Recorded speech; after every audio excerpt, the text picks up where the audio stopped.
All right, welcome everybody. We are here at a current session of the Freedom Hub Working Group. I want to thank everyone for coming today. Have a great guest lined up for today, as you'll see.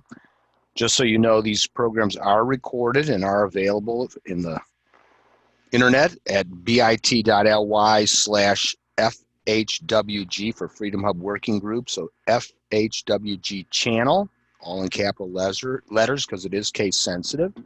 And also, we are being sponsored by Your Freedom Hub, which is the kind of place where all the freedom activists and entrepreneurial disruptors are definitely meeting to kind of move things forward globally as we try to take back control of the United States ourselves and not rely on politicians or others to make that happen.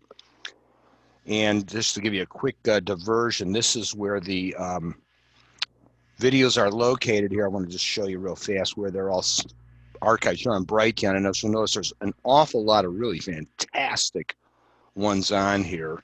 And so we're definitely wanting to promote this particular link, and you'll see there's some really, really interesting topics, just as you'll discover we're going to cover today. And any one of them that you click on, it'll definitely give you a rundown on the video. It'll show you all about it, a good description of who it is and everything. So we're definitely promoting these as much as we can. So thanks very much for helping put the word out about those. Now for today, we have got a great guest. So I'm going to have Charles kind of give us a little rundown, and then we're going to let him take over the floor here. Charles, are you there? There I am, sorry. Thank you, Jeff, and welcome, Professor Cantor. And this is exciting for me because when I started really getting into libertarianism, I discovered the great social critic from a century ago, H.L. Mencken. And he really was a one-man force for liberty and slamming all the do-gooders. And I realized he liked certain classical literature authors like Theodore Dreiser, Joseph Conrad, Sinclair Lewis. And I read those classics and I understood why he thought they were fairly libertarian in their outlook, or at least had libertarian lessons from the fall of these characters with hubris and the harshness of nature. And then years go by and I see a book from Paul Cantor and Stephen Cox on this called Literature and the Economics of Liberty. And the two of them expanded greatly on what H.L. Mencken had started 100 years ago, talking about Willa Cather, showing on her farm how her brain power made the labor value theory of economics look ridiculous.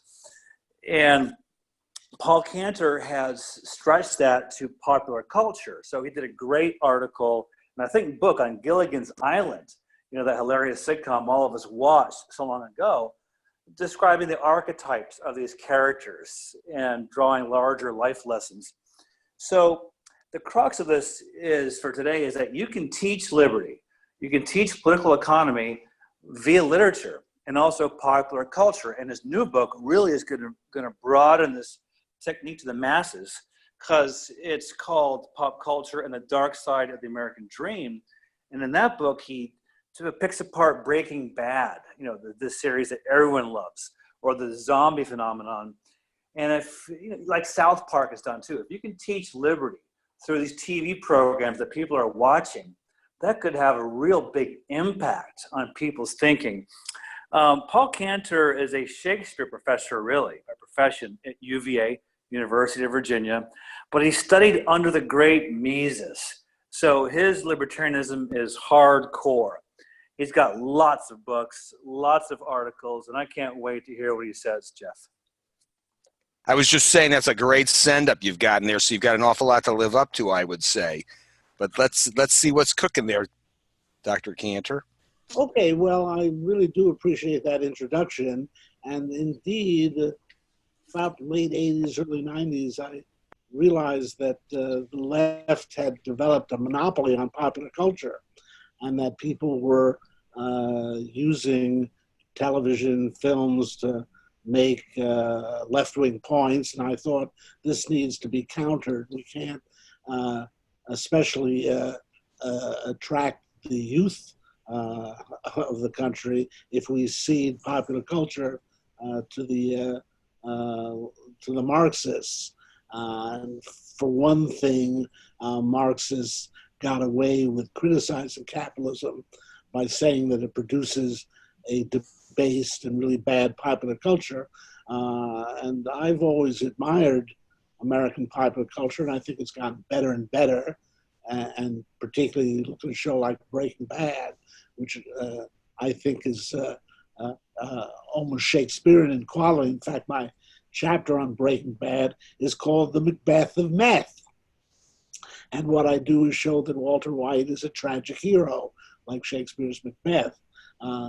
But to get things going, I think it'd be best to talk about my zombie chapter in the new book, because I discuss a whole series of shows in that, but mainly The Walking Dead. And I got really interested in why suddenly in first 2 decades of the 21st century, we were getting all of these end of the world as we know it narratives on television. And The Walking Dead had become particularly popular. And, you know, it's a terrible vision. The world is falling apart. People have turned against each other. Zombies are overrunning the earth. And I couldn't understand at first why this was attractive, why people would want to watch this. And then suddenly I had an insight. We'd lost our families, we'd lost our homes, we'd lost our livelihoods, but at least the federal government was gone. And this was what was attractive about these shows, that whatever came along, whether it was an alien invasion in Falling Skies or the zombie plague in Walking Dead, what it did was take out the federal government and all its centralizing institutions, and it became a kind of thought experiment where we could see what would happen if we were left to our own resources and, in a sense, given a chance to govern ourselves again. And for all the horror and the sorrow of what goes on, people did cover a sense of their independence, their autonomy, their ability to govern themselves, and this came across as healthy and was the positive aspect of the show. I noticed particularly in The Walking Dead that women recaptured a sense of, I guess what's called empowerment. Now, a number of the characters in the show were abused, or in any case, limited, given very narrow roles, but suddenly, because of the straitened circumstances they were living in, they had to take control of their lives, and several of them did. What's really particularly interesting about The Walking Dead is it's a walking advertisement against gun control. You would think that the TV media, which generally appears to be so liberal in its views, would champion gun control, but several of these shows take the line that the one thing you don't want to do is give over your guns to the government. And it's always seen as a tyrannical move in these shows, and it's scheming people trying to take over who impose gun control, whereas in fact, particularly with the women in these shows, what gives them a sense of power is that they've got a chance to defend themselves. So I noticed I particularly write about Walking Dead, how much it anticipated themes that have become so entrenched in our politics now, particularly the critique of elites, that in The Walking Dead, there's a community called Arlington, which is presented as a suburb of Washington, D.C. Oh, excuse me, it's Alexandria. And it's presented in the show as a kind of, well, it's a gated community for government workers and officials, and they live in the Beltway bubble, as we call it. They are protected from all the that make life difficult for ordinary Americans. And our heroes and heroines in the show ultimately have to come to defend this community, which is helpless on its own. So I find a number of these shows quite insightful, and they're worth studying and talking about. Uh, well, is there any other ones you'd like me to talk about? Any that you kind of have an interest in yourself that you think we've neglected to talk about, unless Charles, you had something in particular. Well, definitely go through what you want to say about your book, your new book, and Breaking Bad as well. And then personally, I would like to explore the Economics in Liberty book that you wrote with Stephen Cox and talk about some of the classic literature later. But definitely go through your current book as much as you can. Okay, well, I'll concentrate on, I think, the most interesting parts. I begin with a chapter on Mark Twain's Huckleberry Finn as setting up the nature of America. Basically, the central theme of the book is that for America to be a fresh start nation, it has ended up being a false start nation. That this is the country of the American dream and the chance for people to start with nothing and make a good life for themselves. And that's the great thing about America, the freedom it gives people, but you can't have freedom without it sometimes being misused. And I show, for example, and it starts with Twain, that if America is the country of the entrepreneur, it is also the country of the con man. And you kind of can't have Bill Gates without the possibility of a Bernie Madoff. The second chapter in the book is on the great comedian of the 20s and 30s, W.C. Fields, whose main character in film and stage was basically that of a con man. And then the three main chapters are on the Godfather films, on Breaking Bad, and as I just said, on zombie narratives, and particularly The Walking Dead. I treat the Godfather as the great American story because it's a story of immigration. And that is the story, the American dream is the story of immigration. And in some ways, the Corleone family is the American dream. They come from Italy with nothing. Vito shows up on a boat with almost not a penny to his name and not speaking English. And as Hyman Roth later says, pretty soon, Vito is bigger than U.S. Steel. Now, it happens to be in a criminal enterprise, but one of the interesting things about both Breaking Bad and the Godfather films is you're dealing with enterprises that are criminal largely because the government has criminalized them. And that's an issue raised in both Breaking Bad and the Godfather films, that in some ways these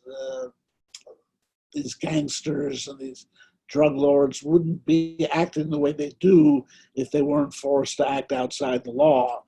And it's one of the great ironies I discovered in researching the meth business to write about Breaking Bad. This is the biggest meth pusher in the history of the 20th century was the United States government, because meth was given to American troops during World War II in order to increase their ability to stay awake and pursue their war activities. Now, this had begun, as it happens, in Nazi Germany. It had been picked up by the Japanese government. In response to that, the American government did it. But it's really with the great ironies that crystal meth was originally promoted by governments as a way of heightening the soldiers in World War II. Anyway, with The Godfather, I show how the whole story of the Corleone family is a very American story. One thing I noticed in all these works was the old Horace Greeley line, "Go west, young man." And it's very interesting how all the narratives I deal with involve some kind of going west. It's actually the movement of the Corleone family. They moved from Italy to New York, but in New York, they're in Little Italy, and it's not the complete transformation they sought out. I never quite understood the role of Las Vegas in the Godfather movies until I saw that that's the ultimate Americanization, that to be truly American, you have to go west, and west means Las Vegas. Now, of course, this in some ways is just true to history, how the mob eventually moved to Las Vegas and took it over, but still, it's very symbolic in American terms. And there you have, in Breaking Bad, many people have noticed the cinematography of the show is taken from westerns, particularly from the films of John Ford, and that indeed it's another story of going west and Walter White having to leave the safety of his comfortable middle-class existence to enter what we can only call the Wild West, where he's dealing with these strange criminals coming out of Mexico. And similarly, people have noticed in The Walking Dead that the show is a Western. One of the interesting aspects of apocalyptic narratives is that they all involve returning to the horse. That when the apocalypse comes, most of our modes of transportation, like airplanes, are put out of business. And the most iconic scene of The Walking Dead in the early seasons was Rick Grimes riding into Atlanta on a horse. The Western and the West is so basic to the American conception of American freedom that it's really interesting to see how it comes back in these shows in the form of echoes of the Western or motifs out of the Western. And so what I'm always examining in these shows is images of freedom, understandings that it can be problematic, that it can be misused, but also seeing that freedom is the lifeblood of America. And there's a positive side to it, even when it shades off into criminality. This is where I get into lots of arguments with people about Breaking Bad, but I do view Walter White as a hero in that show.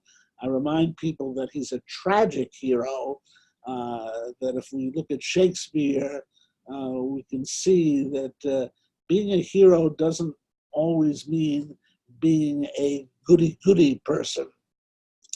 There's an edge to Shakespeare's heroes. That's why I chose to compare Macbeth to Walter White, that Macbeth is the hero of Macbeth. But like Walter White, he does some pretty nasty and terrible things, but it's part of what it is to be a hero in his world. And in Walter White's case, I think what we see in his life at the beginning of the show is it's deeply unfulfilled. He's a man who has great talent, intellectual talent. He is a great chemist, but he's ended up, for a variety of reasons, just teaching high school chemistry, and it's presented as something unfulfilling for him. And I realize what he does is criminal, though its criminality is heightened by its illegality, that he's forced into doing criminal things by the fact that what he's doing is labeled as criminal by the government. And nevertheless, he finally is able to put his talents to good use and accomplish something. And it's very important to him that he's no longer the nobody that he is at the beginning of the film, and that moments when he says, "Say my name," it's very important to him that he achieves something. And so it's what I do in this book and the preceding one on the invisible hand in popular culture. I always look for ways in which we see that for Americans to be Americans, they need their freedom and their independence and the ability to govern themselves and not accept a subordinate role in an administered world in which they just have to follow orders and can't go off on their own. And I think I wrote an essay for the preceding pop culture book, The Invisible Hand in Popular Culture, an essay on Deadwood, which I think, along with Breaking Bad, those two are the two greatest television shows in history. And David Milch, the man who created Deadwood, was attracted to the subject because Deadwood, through these strange circumstances, Indian treaties and territorial states, so Deadwood was subject to no law. No, there was no state of South Dakota at the time of the gold rush. The federal government had yielded, in effect, sovereignty to the area, to the Lakota Sioux Indians. And so Milch wanted to see, as an experiment, whether people could govern themselves. And that's what he shows. I use John Locke and his second treatise on government in analyzing the show, and treat it as an example of what's called in political theory the state of nature. There's a wonderful dialogue in the show and in the opening episodes between Wild Bill Hickok and the main hero of the show, Seth Bullock, who becomes sheriff in Deadwood. Anyway, they're talking about whether statehood is imminent, and Wild Bill is looking forward to Deadwood being incorporated into a state, and says, what we need is government. And Seth Bullock says, I'll settle for property rights. And that's such a marvelous libertarian moment, and such a John Locke moment, that what comes first is property rights, and human beings can actually secure those before they have government. And there's a very good book called The Not So Wild Wild West. I think the authors are Anderson and Hill. And it tries to show that we have a myth that the American West was anarchy, that there was no law and therefore no order. David Milch said of Deadwood, the show, that he wanted to explore the possibility of order without law. And what Anderson and Hill show in this book, and again, it's called The Not So Wild Wild West, is that people in these mining situations, in the ranching situations, even though there was no law, there were no police departments, there were no municipal authorities, that people could work out on their own property rights. And particularly the mining industry in the West did a very good job of figuring out how to process claims and establish them and respect them by a kind of self-regulating system. So much so that when the state of California got involved late in the 19th century, it simply ratified the property rights that had been developed by the miners themselves in their communities. And it was amazing that this TV writer and producer, David Milch, recognized that. And Deadwood's a wonderful development of that. Those of us who are Deadwood fans were really thrilled that just not too many months ago, we got to see the Deadwood movie. Deadwood as a series on TV had been abruptly canceled by HBO. We'd hoped for at least another season or two, but finally, at least we got this 2-hour movie that brought some closure to the series. And Milch had said his great theme was the emergence of civilization out of anarchy. And what's so interesting about the show is that Milch presents commerce as a civilizing force. So seldom you see that point made in popular culture, but it's in a way so true. In fact, in Deadwood, there's a whole sequence about the virtue of gold, and that gold gets people to gives people a way to deal with each other over in conflicting situations. That, for example, gold can overcome racial prejudice. That one of the characters in the show, George Hurst, will deal with an African American because that person has some inside information on where gold might be. I never thought I'd get to see gold turned into a hero on American television, but it is in Deadwood.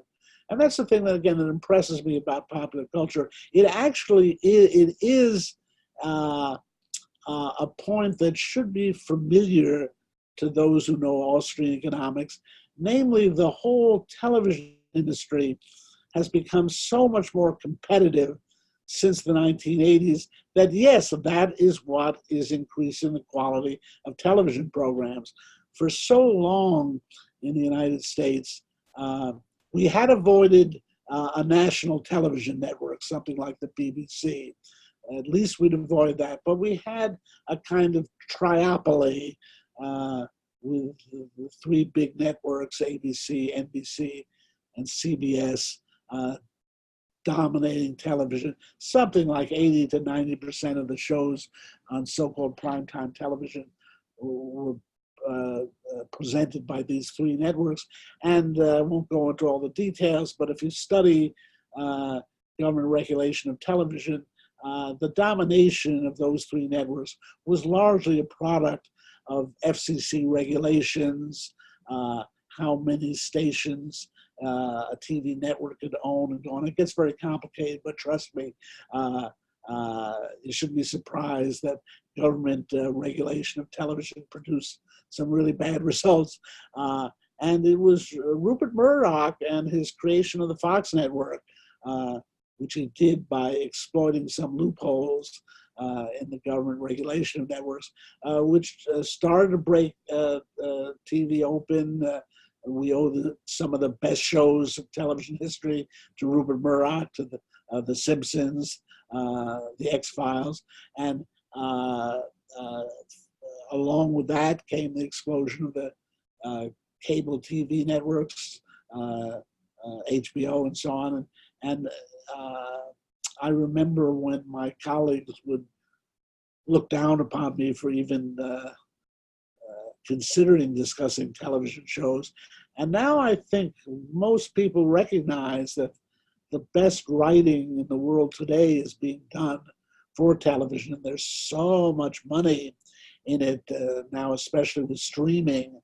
And when you get Netflix and now Disney and so many large corporations throwing money at TV writers, because TV is a writer's medium. You can't have shows without writers. And so we are in this new golden age of television. And it's largely the result of a deregulation of government control of television and just what you would expect, competition, which is necessarily now competition over quality. And it's, I say with no hesitation now that you just can't watch every good thing that is on television. It's an interesting example of history that it's a coincidence and a kind of curse that poor television as a medium got to be scrutinized by left-wing intellectuals at its birth. It so happened that because of World War II and Nazism, that a number of German intellectuals, famous ones, Theodor Adorno, Max Horkheimer, they were thrown out of Germany and they ended up in Los Angeles and were formulating what's called the Frankfurt School of Culture Critique, famous book called Dialectic Enlightenment that Adorno and Horkheimer wrote. And there they were in Los Angeles when television was debuting. And of course, it was a very immature medium at first. Shows were 15 minutes long, tops 1/2 hour. And these brilliant German intellectuals condemned television as a medium, saying this is infantile, it'll never be any good. I mean, they basically said things like, well, these shows are 15 minutes long, they'll never be longer. This is so typical of academics that they have no foresight. They're at best Monday morning quarterbacks. And so you had this odd situation where what emerged as the most common form of discussion of popular culture, again, it's called culture critique, came from these German intellectuals commenting on the very earliest manifestation of television. And let me add that they didn't know English, or at least they didn't know English very well. So if they found these shows incoherent and incomprehensible and silly, one of the reasons might be that the English wasn't very good. They didn't like Donald Duck, for example. In the Dialect of Enlightenment, there's a critique of the Donald Duck cartoons. And it always struck me, I grew up speaking English, and I can't understand Donald Duck. And surely Horkheimer and Adorno could. Anyway, I make this general point that academics so often will criticize a medium, and especially a commercial medium, because they think it's immature, but they don't realize it's immature because it's only a baby. And look what's happened in the 50, 60 years since the earliest days of television. It's funny, Adorno criticizes the show. He doesn't even deign to name it, but I recognize it's I Married Joe, which was a standard 30-minute sitcom of the 50s, and not that very good, I have to admit. But we've come from that now to Deadwood and Breaking Bad and just a whole series of profoundly literate shows. So that's basically my take on pop culture, particularly on television. Any questions about that? Well, I was going to comment, to take that a little step further, you didn't really delve into a little bit of this situation with Gilligan's Island, because that was such kind of a goofy show and so on. So why did you choose to pick that particular one to critique? Well, that's funny, because that really was exactly my purpose, to take the goofiest show I could find and show there was something serious about it. Honestly, it began as a joke. I was teaching a course on mythology at Harvard, and for the last lecture, just to give the kids a break, I decided to give a lecture on the mythology of Gilligan's Island, and that's what I came up with. But I did see, when I thought about it, that the show actually was a kind of microcosm of America, that you had these various types. You had Mr. Howell, the wealthy man, the professor, the intellectual, the skipper, who's a brawny military man.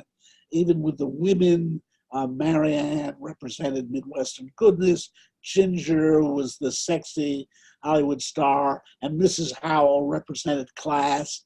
And who was Gilligan?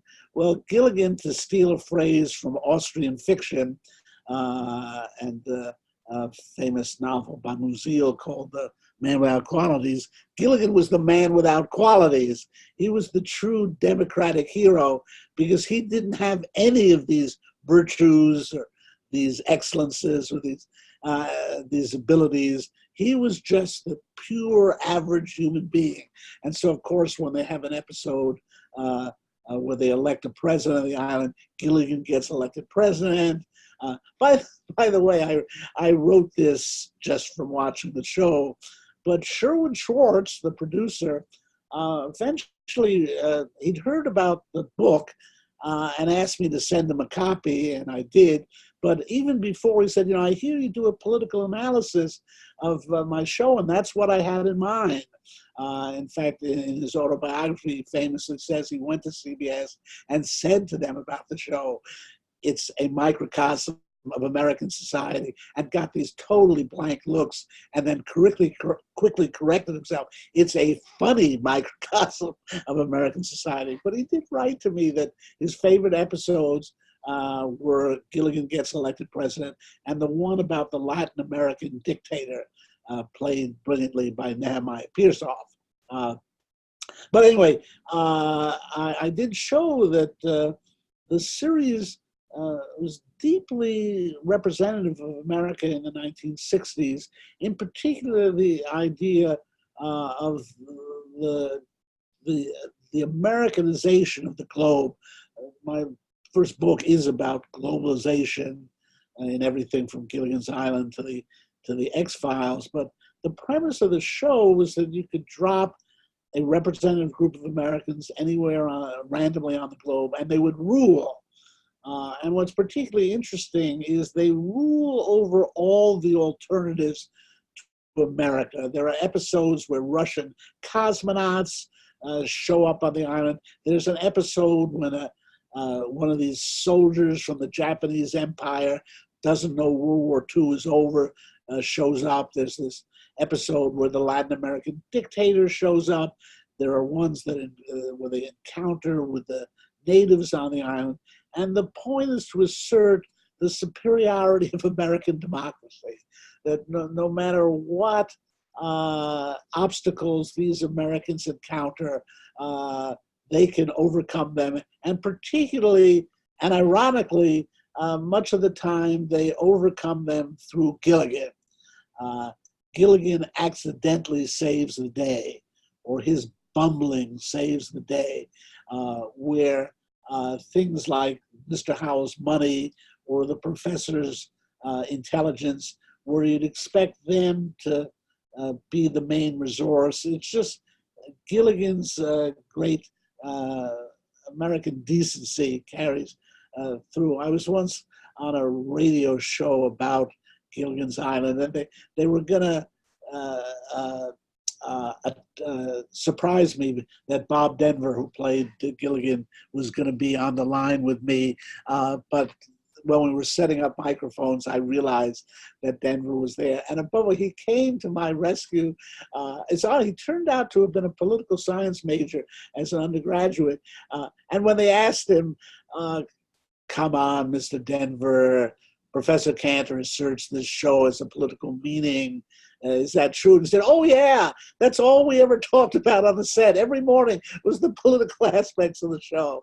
I mean, he was lying, but it was so funny and good of him. So that's my little Gilligan's Island story there. Some way, I've always felt that I've written the simplest book on Hamlet and the most complex essay on Gilligan's Island. And what more can you ask of me? Perfect irony in that regard. You know, it's interesting too that, you know, as simplistic as that show appears on the surface, look at the creativity of the writers that have come up with all those different ways to have an episode from week to week. You know, Cuban dictate, you know, these dictators, who would have thought to put that into the scene? But that's great what they've done. We're going to open up for some questions. Before we do, though, one other little quickie comment from what you said earlier, though.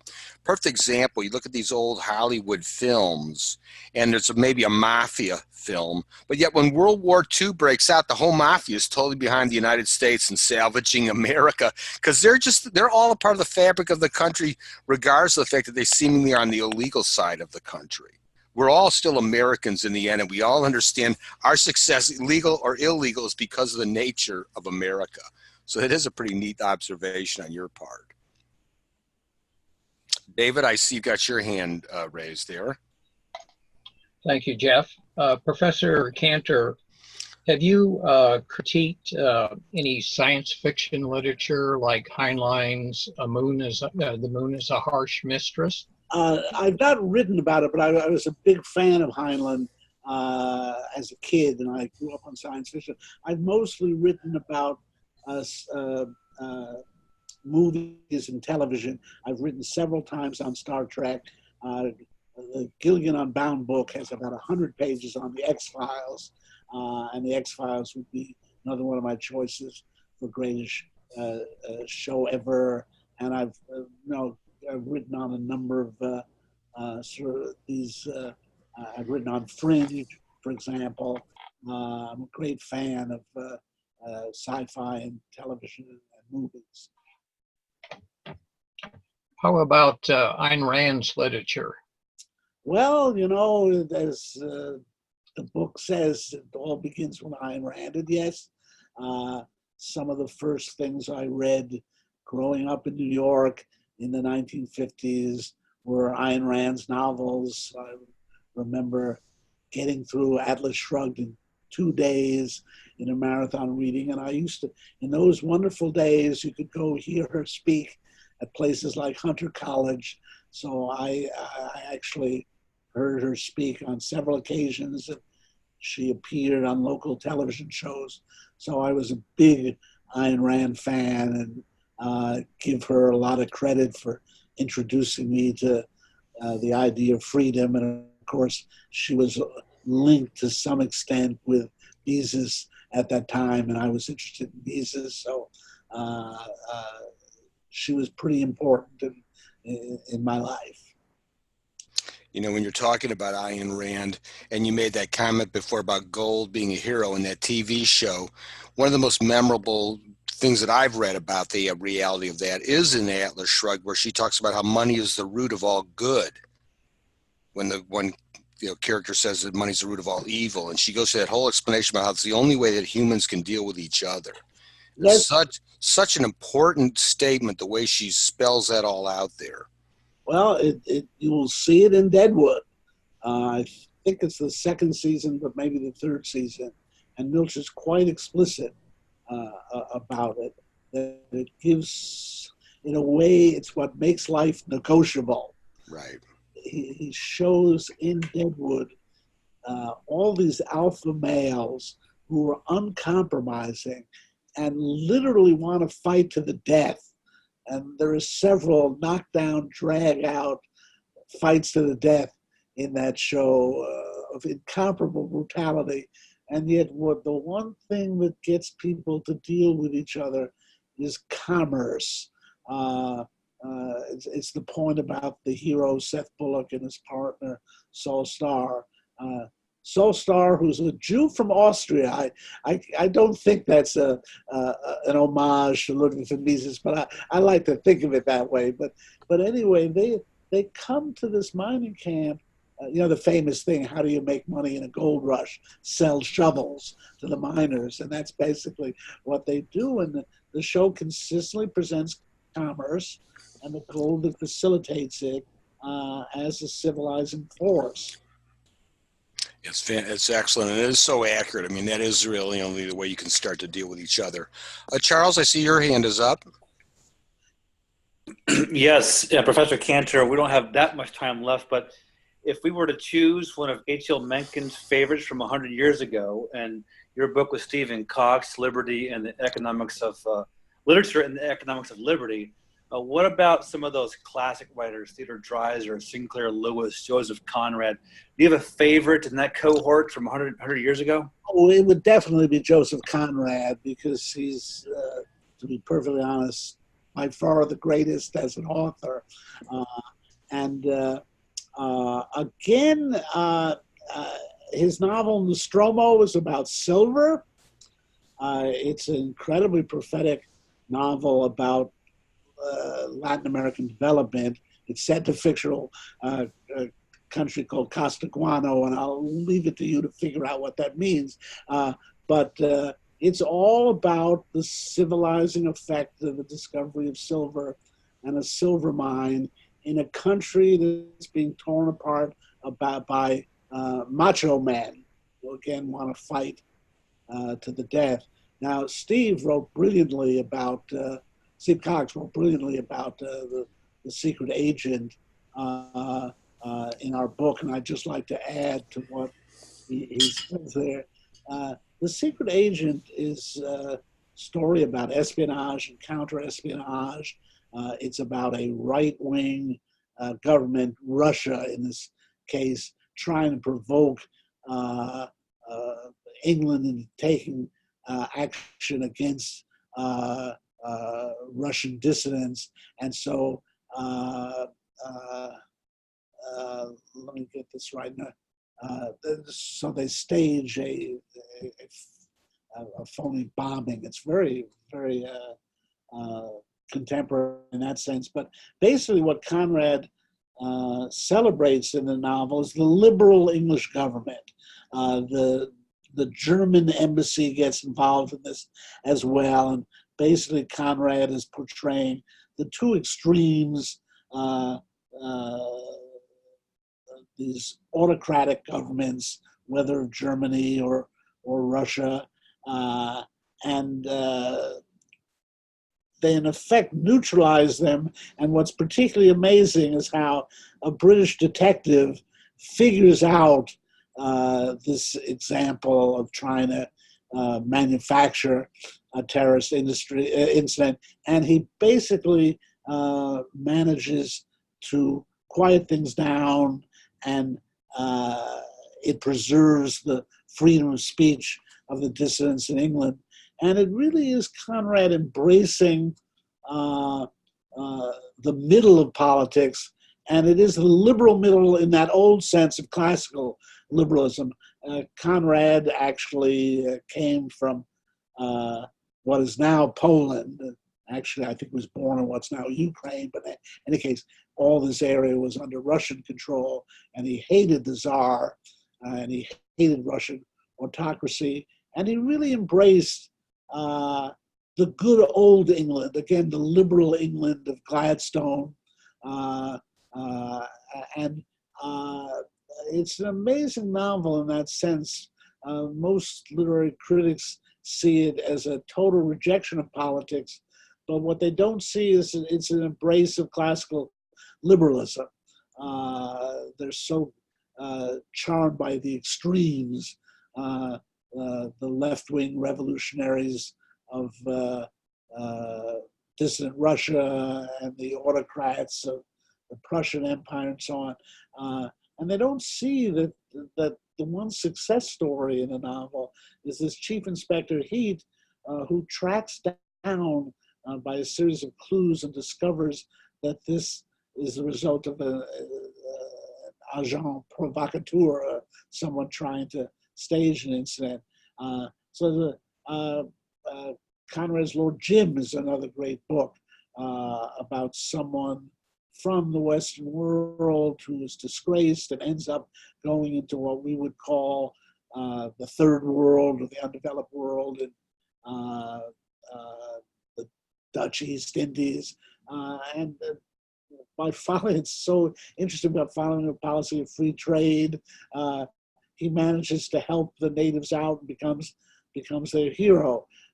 So Conrad, who, by the way, spent a good bit of his life in the British Merchant Marine before illness forced him to find another living as a novelist, he really did celebrate, again, liberal England. It's hard to believe that to remember that England in the 19th century was the great center of true liberalism in the world and the creator of free trade.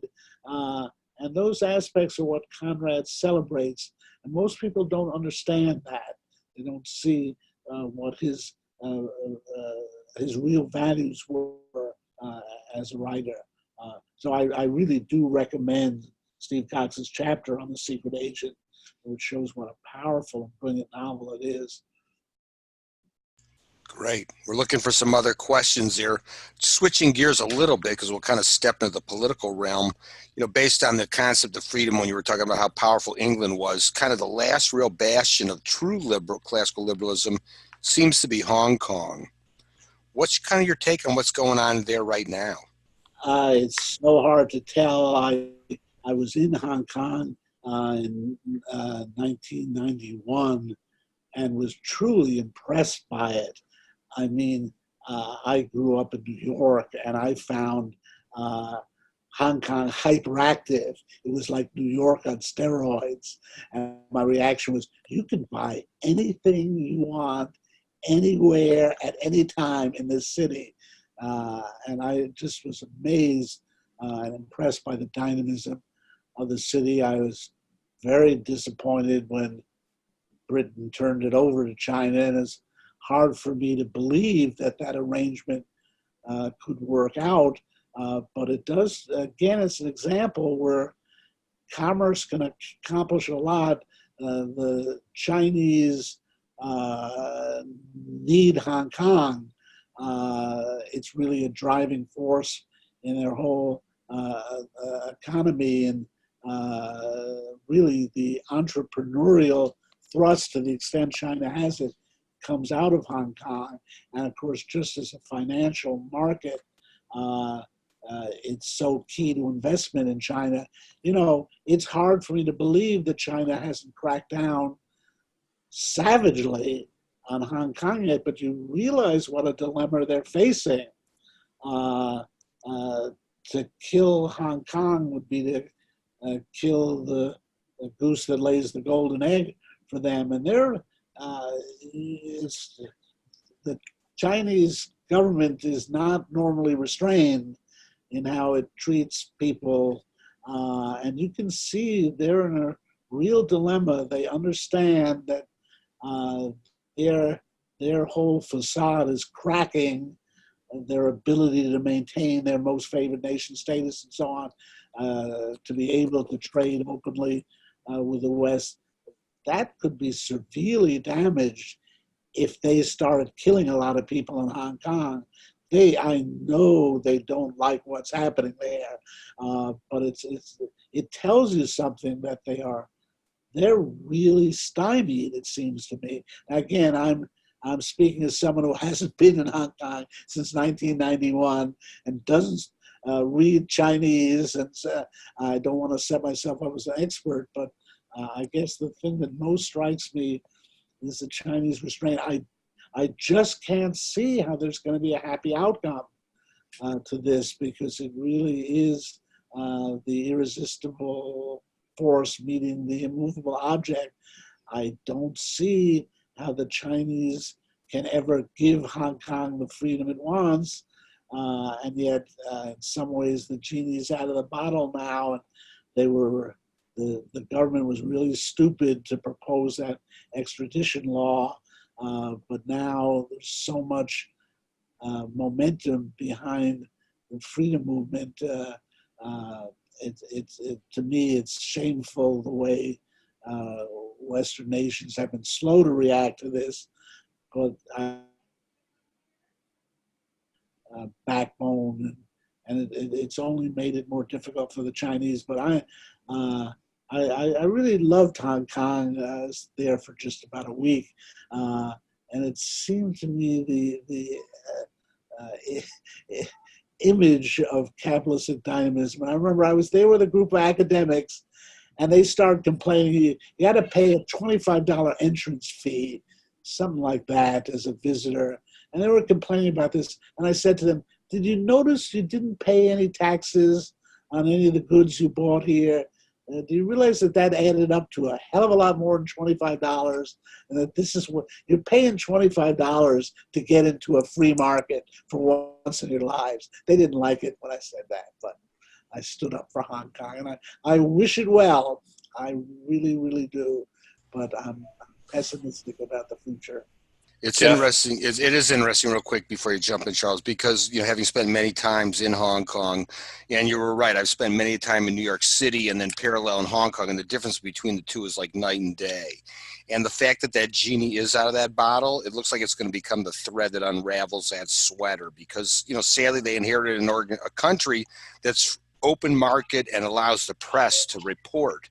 And so them having the ability to do any suppression is going to be extremely difficult. So it will become the breaking point in many respects globally for what's going to happen between suppression and freedom. So it is exciting to see where it's going to go. Charles, why don't you jump in there, because we're at the last point and we got to kind of cover what's coming next. Thanks.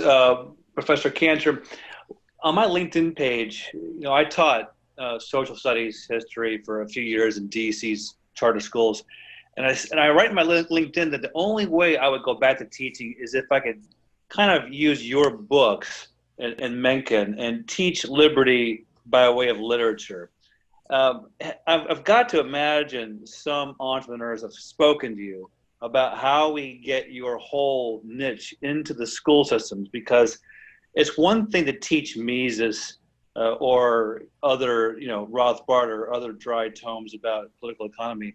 But don't you think between your popular culture work and these works of classical literature that we could create a course that would be so much more entertaining and interesting and motivate learning? Because right now, I tell you, it's awful out there with the textbooks and everything. I mean, nobody's beaten at my door to create such a course. I would be happy to work on it with someone, and I do think it's possible. And my whole point about writing seriously about popular culture was really this issue of the future. I felt that libertarians, and for that matter conservatives, were abandoning education to the left by turning their nose up at popular culture. And I do think I've had some effect at getting more and more intelligent people, broadly speaking, on the right to start talking about popular culture. But when you're talking about the school system, you are talking about largely an area where the left is most fully entrenched, and especially because of the teachers' unions, which are the main financial support of the Democratic Party, and basically get whatever they want out of Washington, D.C. So I don't know how easy it would be to take on that. But you have to hope for private schools and charter schools and so on. But it's Steve and I put together that book in the hopes that it would have some effect. And I have to admit, it has had minimal effects as far as I can determine. The academic world has just turned up its nose about it. To be honest, I couldn't get an academic press to publish it. The Mises Institute had to publish it. So this is a very difficult area to crack into. I gave it a try, and I continue to give it a try. If anyone wants to work with me, shoot me an email. Well, there's a great call to action, so that's fantastic. So I appreciate you so much being here today. This was such a great and enlightening conversation, and obviously we could keep going for a long, long time, but I would certainly encourage everyone to take advantage of some of those books of yours because there's some great stuff in there. And thanks for so much for bringing it into the kind of the real world by talking about current TV and the things of that nature, because typically like you're talking about Shakespeare and this stuff seems so old and dated, it's not current to many people. So this is really quite, I really appreciate that.